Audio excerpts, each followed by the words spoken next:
Got him, Scooby! Scooby-Doo! Nice catch, guys. Now to unmask this phony hive. And if our calculations are right, it should be... I am the Martin, and today we're going to have a retro unboxing and review of the gang from Mystery Incorporated.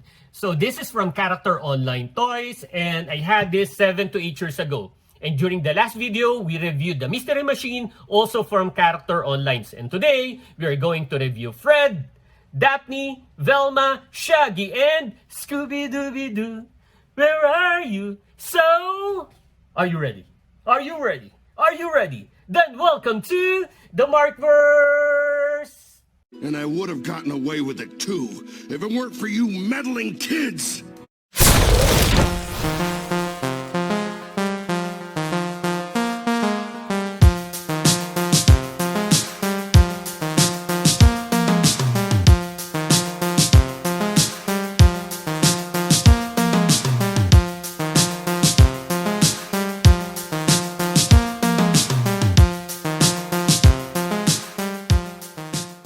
The Scooby-Doo franchise is one of the biggest cartoon franchises in the world, and it started 1969. Fred, who owns the Mystery Machine, then Daphne, Velma, Shaggy, and of course, Scooby. They established the Mystery Incorporated, which is an investigation and mystery-solving company. It focuses initially on the paranormal activities, but in the end, they discovered that the real cause is just people who guises themselves as ghosts or ghouls. By looking at all of them, their costumes are accurate, including the colors. So let's check their back.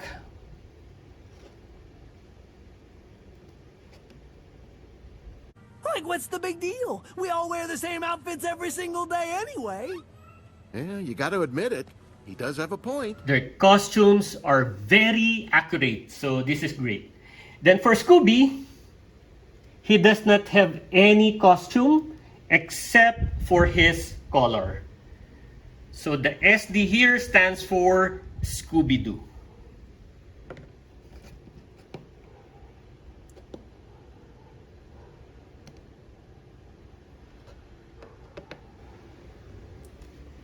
Then through the years, there are over a dozen animated series, some animated films, and a couple of live-action films that were created, and some of these have minor changes in their costumes. So the costumes you are looking at right now are the original and what they have worn in most of this media.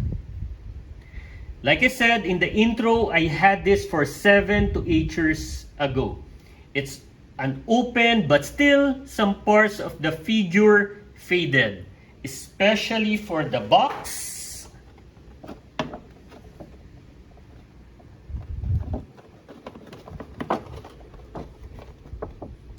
You can see the top side or top front portion, it is already faded.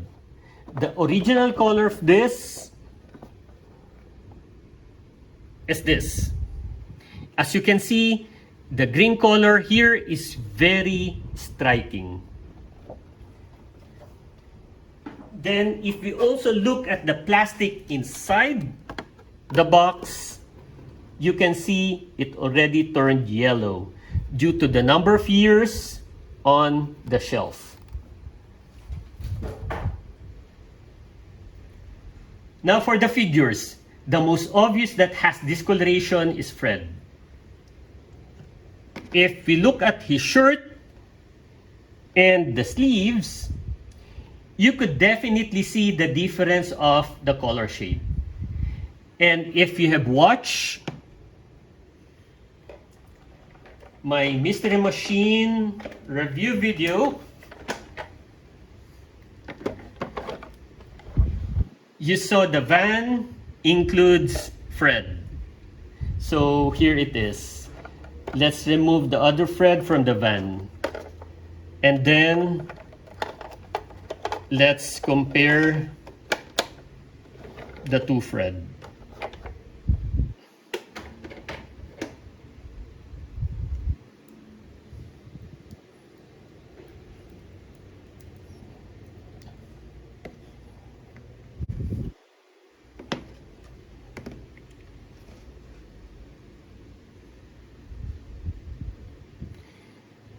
So, by looking at their shirt,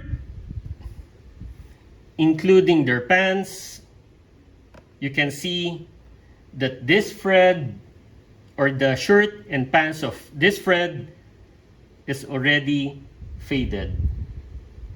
So this is what I will do. I will swap the two. This Fred will be the one driving the van, and this one will be with the gang when I display them on my glass cabinet.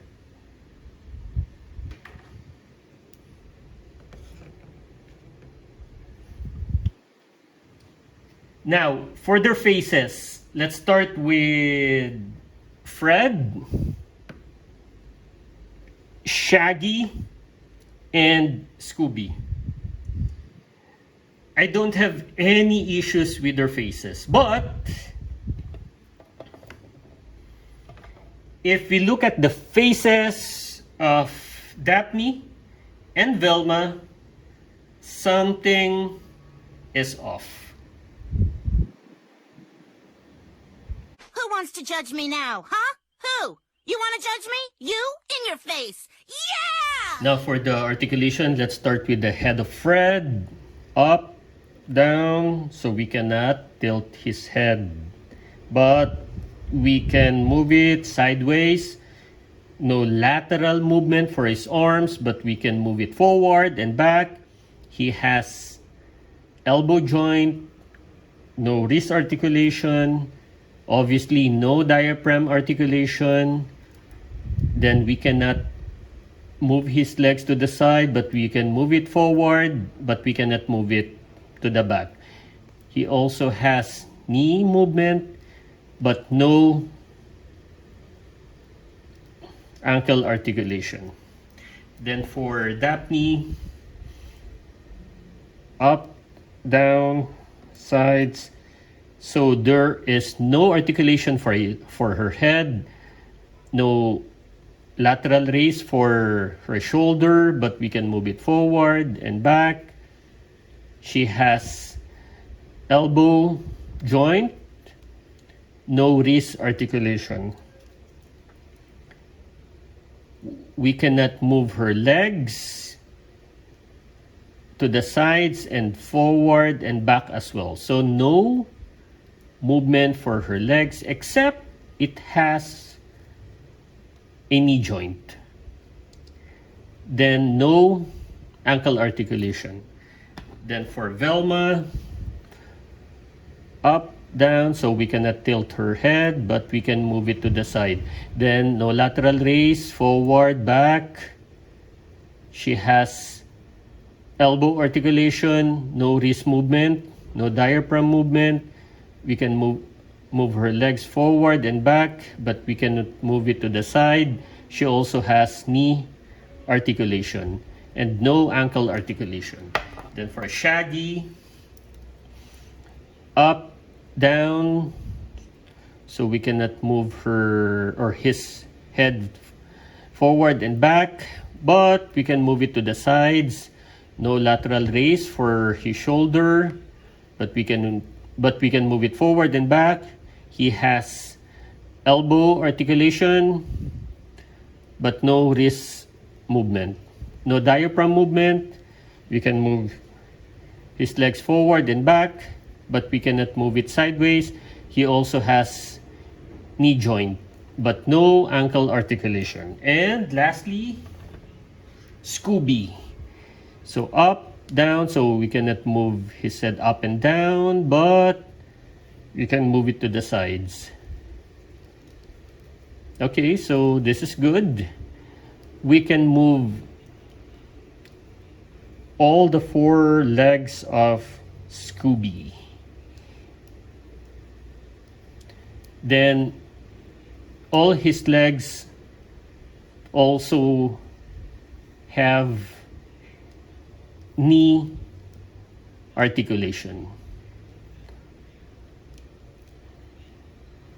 Okay, so that's good.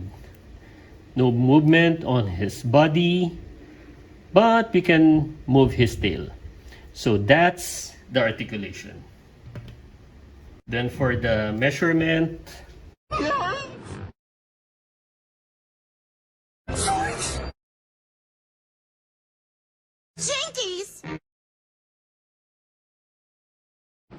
yours? Dang, I still don't have a catchphrase. So for Fred, he is almost 5 inches. Then for Daphne, I think 4.4. Then for Velma, around 4.25. Sorry, Daphne. Then for Shaggy, that's 5.25. And for Scooby, his height is 3.25. And his length,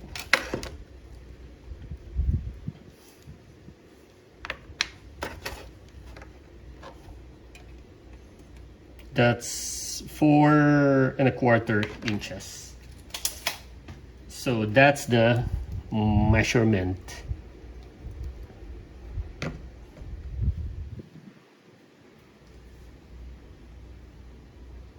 I really love these 5 characters. Until now, I enjoy watching every episode of Scooby-Doo, and every time I look at them, like I also said in my Mystery Machine review video, it always brings memories of those Saturday morning cartoons that I watched when I was a kid. And if you are a kid of the 80s, then you can relate to what I am saying. So if you enjoyed the video, click the thumbs up button, subscribe to my channel, and don't forget to push that notification button since I publish new videos every week. I am the Markman. Thank you for visiting the Markverse, and always remember to pay it forward with kindness.